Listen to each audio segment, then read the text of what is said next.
Welcome to etvFutures.com. It's Tuesday, October 23rd. I'm Remy Hoki for Commodities Open Report. NYMEX crude oil futures fell 1% on profit-taking in the morning session. In geopolitical concerns that have been weighing on crude prices, there are expectations that the standoff between Turkey and northern Kurdish rebels will be resolved through maybe diplomacy. According to the latest news reports, both have agreed to cooperate in dealing with the Kurdish rebels in northern Iraq. The new front-month crude contract, December crude, was last down 99 cents, trading at $85.03 a barrel on the NYMEX. And in other NYMEX energy futures, November RBOB gasoline fell 2.84 cents to trade at $2.10.50 a gallon. November heating oil fell 1.55 cents to trade at $2.29.54 a gallon. Meanwhile, November natural gas fell 3% to trade at $6.0708 per million BTU. And in the metals complex, gold and silver futures gained as the U.S. dollar traded lower against the euro.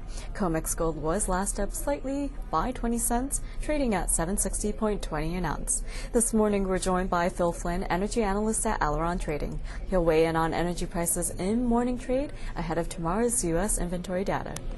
Oil futures finally coming back down to earth a little bit, basically being driven down by concerns about tomorrow's inventory report, as well as hopes that the tension on the Iraq border between Turkey and the Kurdish rebels can calm down somewhat. And I think that's what we're seeing in the oil markets today. A little profit taking ahead of the report and the day after the November expiration. It's very interesting with the oil market. Early in the session, overnight, the stock market seemed to be rebounding. Oil prices seemed to be strong. And now, of course, when the stocks seem to falter a little bit, so too does oil.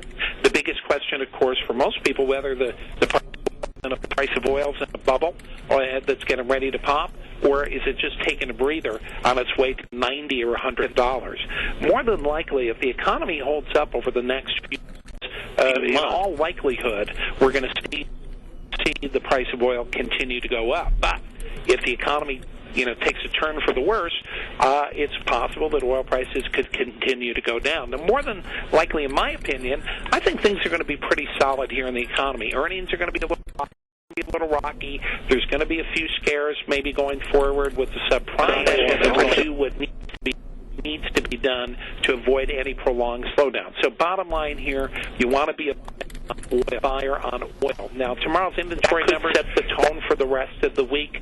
Most traders are actually looking for an increase in crude supplies tomorrow, which may also be adding to the pressure. But don't be surprised if a surprise spike in refinery runs give us a surprise draw on crude oil supplies. But the good news about that story is that we could see gasoline inventories rise. That was Phil Flynn, energy analyst at Alaron Trading, with his energy commentary. I'm Remy Hoki. Join us after the NYMEX session for a commodities recap right here on etvFutures.com.